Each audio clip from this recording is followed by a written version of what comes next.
Hello. It's myself, Drew from Drew's Cakes. I'm going to be on This Food Bangs this week. On this week, I'm going to be talking about myself, my history, where I've come from, my business, and apart from that, I'm also going to be cooking for you some of my favorite meals and some of my best sellers from my business as well. Chefs, cooks, bakers. Are they artists or mad scientists? Trust me, my scientific experiments in the kitchen has come out looking more Frankenstein than a Picasso masterpiece. Today we're going to find out what it means to hone your craft in the kitchen whilst running a business on This Food Bangs. Today I'm in West London, Ladbroke Grove, home to Notting Hill Carnival, but I ain't here for a pasta or a quick wine. I'm here to visit my boy, my friend, Drew. He's a big boy chef and owner of Drew Cakes. I'm here to find out the challenges that comes with running a one-man catering service from your own kitchen. I've got my fork and knife and I'm ready for a big munch. Man, starving, fam. What are you saying? This guy. Right. Welcome to This Food Bangs. Boy, I'm currently joined by the one and only Drew. Yes. The owner of Drew Cakes. The man himself. Mr. Cake Man. Yeah, Mr. That's Baker Man. That's us. That's who we are. The one and only, the OG. It's mad, you know. The OG of cakes. The thing that is on my plate right now, yeah, you only get that in Amalfi Coast. Yes, of course. It looks like you get that in Italy. You know them Sicily ones. You know what I mean? Straight. It's mad. It's mad. Straight. Much appreciable. Alright, just talk us through what I've got on my plate here. What we've got So on this table. in front of you are, some of my favorite or some of my personal favorite things on this planet. So we've got some cupcakes for my business. Lovely. We've got some ice cream sandwiches that I love to take with me whenever I go to a party or when I'm having functions or gatherings with other people. And apart from that, we've also got a meal. So apart from cooking and apart from baking, I also cook. I'm actually just as good at cooking as I am at baking. So today in front of you, you've got a prawn linguine, a prawn and kale linguine that is really good. Yeah, enjoy, man. Thank you very much.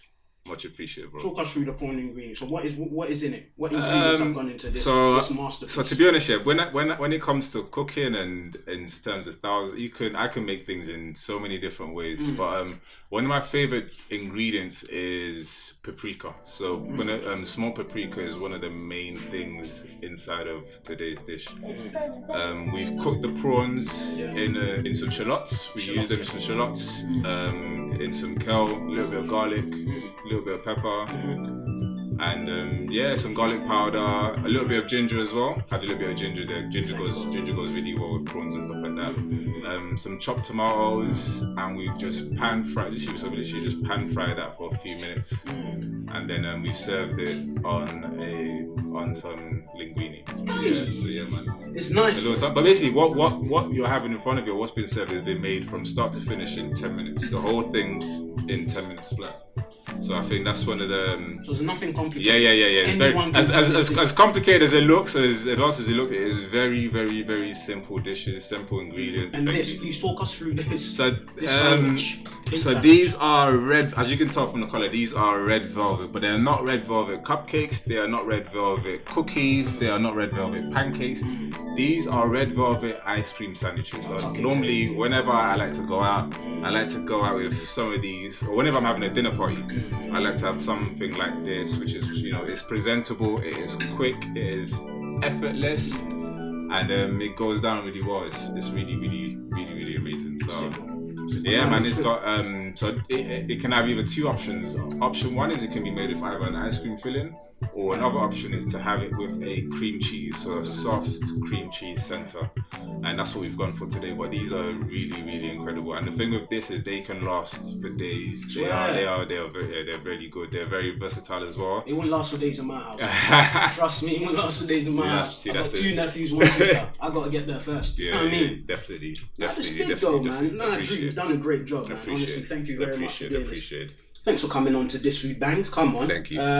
Obviously, I want to know more about you because we want to showcase the banging food, which we've done, and we want to showcase the person behind the plate. You know what I'm saying? So, when did you start cooking? When did it all start for Drew? This all started from when I was young. So for me, it was like, wow, to have waffle. Can you imagine having waffles or having this or having that? As a young boy, you dream of these things, or it sounds good or it sounds nice. For real. So literally it's been about I'll say about doing it as a business and doing it publicly has been 7 to 8, closer to 10 years.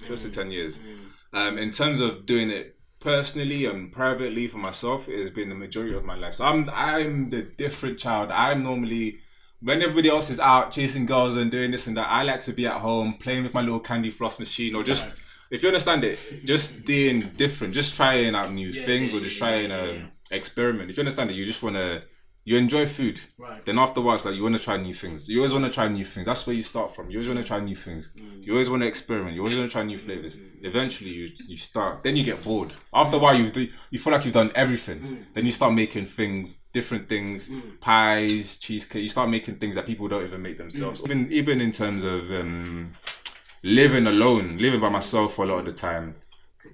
Living by myself a lot of the time, I've had to, after a while, you can't really cook. You can only make the little things, the little Indomie or the little that. After a while, it's trial and tribulation. So you learn, next time I'm going to make this Indomie, I'm going to add some peppers, or I'm going to add this, or I'm going to add that, or I'm going to, then after a while, you get better. Let's touch on what you said earlier, because you said that whilst everyone was out and about chasing girls and playing football, you were in the kitchen making candy floss.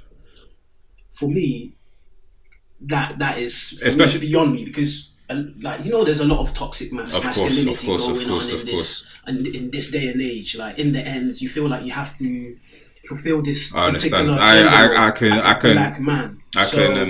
Bacon, did you face any sort of challenges of having to fulfill this black man gender role and going I'll give you an example. I've been to events in different cities, and you get a mixture of feedback. A lot of people see me and feel like, wow, you're doing this thing and you must get so much love. Some people have actually seen me and it has been the complete opposite. If you understand how a lot of men are function, a lot of men like to see things, or like to be not toxic, but it needs to be masculine, it needs to be manly. It can't be feminine, it can't be this, it can't be that. So just being in some environments, I've seen the type of love you get, and the type of people look at you sideways, like you're a guy and you cook, or you bake, or this or that, or this is. Some people look at it like it's a woman's job, or even like, oh, as a black man, some people look at it like, oh, most of the black men I know can't cook, and it's like, okay, we're not living into gender stereotypes, or we're not living into racial stereotypes. And to this very day, some people hear Drew's came, so it must be Drew's a girl, Drew's or something else. And they don't realize that I'm a man. That's the first thing. I'm a black man, or I'm this one, that. But at the same time, all of these things come to play. So me, do you think it's important for people to know that you're a black man? No, and why? That's not my business. Okay, so it's up to the time. So I'm speaking from it's even not ignorance, but it's even based on my preference. I've had times where I don't actually want you to know what I look like, because you knowing me is not my business. Sometimes you feel you want to be attached. You get too attached to people. I don't want people to know me for that, or for my face, or for this, or for the wrong reasons. Because a lot of people, they my business is named after me. They want to pin a point. Yeah. My business is named after me, and it should be, even though it's named after me, it should be separate entities. Do you know what I mean? So I enjoy people not knowing what I look like, or not knowing much about me, because it's not me, it's the product. It's the product. Yeah, it's the product, and it sincerely is the product that we're selling. We're trying to push. Is everything about. But then at the same time, some people, and I might not acknowledge it, but some people have come to me because, hey, you're a black man. You're a man. No, first thing is you're black, so I'm going to support you. Sometimes it's, hey, you're a black man, and you're not. I can tell. They feel like there's no obligation for them to try and support you. But it's hitting me because, as you said, that I actually don't really experience that much. I don't experience people come to me as like, oh, because you're black, or I'm gonna. And I'm sometimes even how you hold yourself as well. It's a surprise. It must be a surprise. Yeah. Oh no, it is, because I had a competition. I had a competition the other day, and on behalf of somebody else, and somebody was collecting the cakes on somebody else, and I messaged them and I told them what I was wearing to look out for me in the next minute, and I told them literally from head to toe what I was wearing, and they saw me and they froze, but they didn't even. I had the cake in my hand. They still didn't register, because for them it's intimidating. This tall black man. For some people it's tall black man. This big black man. A lot, because even at it, it's even black people as well, because we are prejudiced to each other. We look at each other, we judge, and it's natural. It's natural, but a lot of the time it's like this black man or this or this that, and I don't like to live to stereotypes as being black, being a man, even being Nigerian in terms of my culture. I don't like. I like to do. I'm a chef. I'm a cook. I'm businessman. For example, with my cake business, there is no. I've never called myself a black business, even though people at this stage in time in life, a lot of people are gathering around I'm a black business. I've had people try to put me there, and I have. There's reasons why though. I have instantly moved myself away, and the reason I say that is because, of course, on one side, if you understand it, most people I have thousands of customers, and I've had thousands of customers over the year. However, and this is mostly through black people that have helped me and have influenced me. However, I don't bake black. This isn't a black ingredient. This isn't a black product. This isn't just something for the black community. Yeah. What I bake is for the wider community. If you taste it, you'll say this isn't just a limited product, or we don't limit ourselves to just, it is for any and everybody. Do you ever have challenges in sort of selling your product to, the black community? Because black community definitely. So like we were saying earlier in terms of the pricing. So like as we were saying in terms of that was just an example in terms of the pricing. For some people, if you taste one of my products, you understand the price straight away. It's not gonna you try and haggle. If you taste one of the products, you understand instantly. And if you taste it and you compare it to leading high street brands, you will see and you will know that it is. So people wear a bit like, this is expensive, man. Why am I going to A lot of people, because obviously if you understand it, it is. Did you feel like you have to justify yourself every time? So even with that, originally, one thing I'll tell you is the price of the cakes when I first started is not the price that I wanted to sell out. So even though it was still at a premium, it actually wasn't the price that I wanted to originally sell, because for me it was like, you need to win these people over. They need to taste it first. Then when they taste it, then we can work on these things. But sometimes I'm very business minded before even being cooked. So you need to have an entry point to the market, then work your way up to controlling it. When you have the monopoly, when you control everything, you can set the price and people will pay because people want that product, and people aren't able to, for example, what we have here in the middle, people are not able to get this product, or it's very hard to see something like this. Or some people travel, and because you've traveled, for me now, because I travel to America and South America, I like to eat a lot of southern food and a lot of food from a lot of these type of things. You don't have it in this country. Exactly. It's very so for me, something I've traveled to maybe so something like orange chicken is an American Asian dish. What I mean by that is it's mostly affiliated in terms of America more than Asia. It's more of an American Asian dish than an actual Asian dish. But going to America now and trying things like orange chicken and seeing how the Asian community cook it and how it's presented and stuff. I'm somebody, if I taste something once, I feel like I can make it. I feel like I can do it myself. But back to what I was digressing. But back to what you were saying in terms of the community. So something just in terms of the price, something just in terms of the hygiene, because that's why I tell you I've made sure from the first day we have the hygiene, because it is food, and a lot of time black people, we can be our biggest downfall, our biggest hater. We are very condescending of each other. We are we analyze. It might be, because sometimes we go and we're out. We might be in Camden and we're going to go and buy food at one of those street markets in Camden in by the market store, yeah. But then if somebody black was selling us food somewhere, it's like, no, I don't want to eat it. Rah, this. The price is a bit, the price is a bit, can I get a pound of? Yeah, it was a white man. Yeah, we wouldn't. But then these are the things. But then at the same time, you learn to adapt. So you learn to make sure that the food always looks preserved. So sometimes some food it tastes good, but these are the things we work to make sure that it looks as good as it tastes. So that but as you come and see the thing, you've already been won over by its presentation. What advice would you give to anyone that's starting a catering business, or that wants to go into what you're doing? So on one side, I would say before you even try and sort out your system, because this is you don't even want people to frown upon you or look down, because your confidence can be broken so easily. Someone can say to you like, I'm not, because of it's not healthy or it's not this.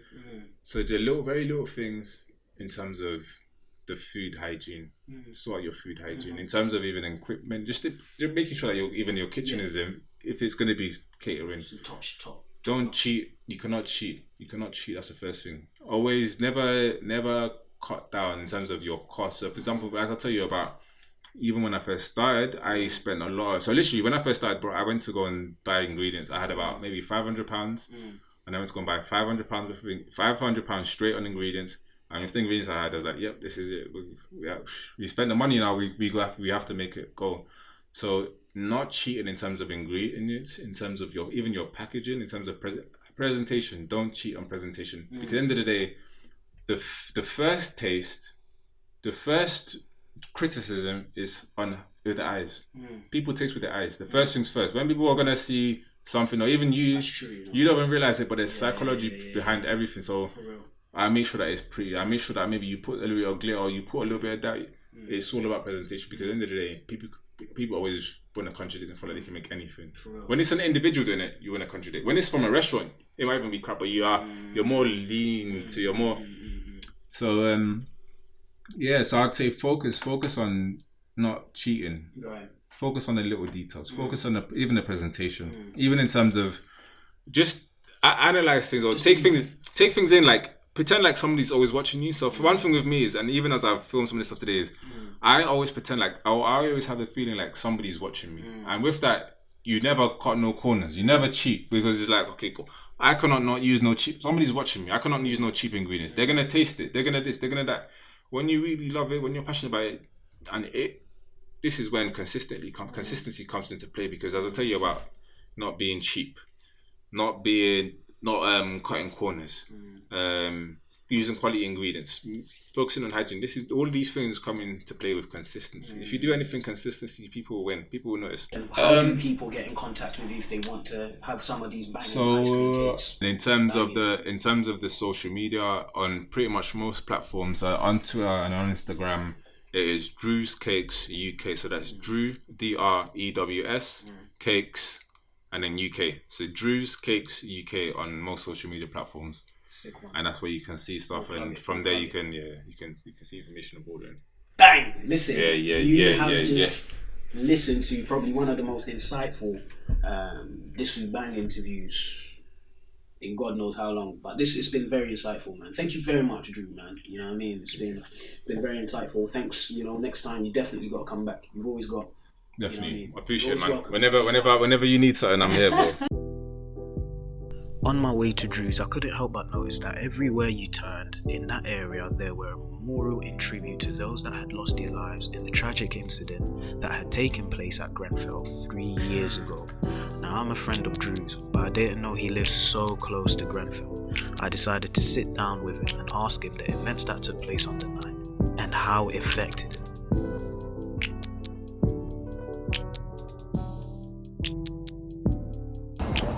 Obviously, on the night itself, the fire, it was already happening whilst I noticed it.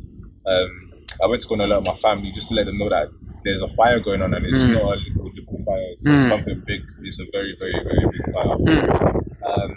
Then a few hours later, the police came. So literally after that, I was around the area. The police came and they started to evacuate all of the people that live in the building. So, and that's even before I stopped baking. So I had a lot of trauma from the night of the fire, man. I had a lot of PTSD from things going on in general, and I don't know, I had a lot. So that fire really affected you? Yeah, it really affected. Even in terms of my engagement, because before that, I was very, I don't know, you see things different, or when you've had a lot of time, a long time off, you start seeing things differently. You maybe even start struggling with some things. So with me, I'm actually someone that's known to be very good and intellectual, but after the fire and after certain things, I became more distant, or I struggled in certain ways in terms of even being social, even in terms of being able to manage business, because on one side, business is 24/7. There's no clock, there's no shift to sign. Literally, all the time, someone is waiting for me for an email. Even as we speak right now, somebody somewhere in this world is waiting for their Drew's Cakes reply. Yeah, they're waiting for a reply. So it's very, very, very difficult. But at the same time, you learn to balance and you learn to manage things. So I luckily for me, I could afford to take the time off. I had the time off on that, and it was for my own benefit. Would it be fair to say you were in a dark? I was in a very dark place. And that's not even in terms of myself mentally, because after that you will go through different things mentally, but it's even just physically. There was times where I'm very proud about my business, but I can't message people, I can't respond to people, and I can't explain to them what I'm going through. And that was actually the ultimatum for me of why I had to go on a hiatus, because I don't like that somebody's messaging me and I'm not being honourable, I'm not professional, I'm not this, or I'm not that. So at the same time though, you learn that you are human. Sometimes you have to learn to yourself that you have to take time off work, or even for yourself physically or mentally or so on. But it's needed and it's essential, and it's, you don't know, it was beneficial. That's how you overcame it. Yeah, definitely.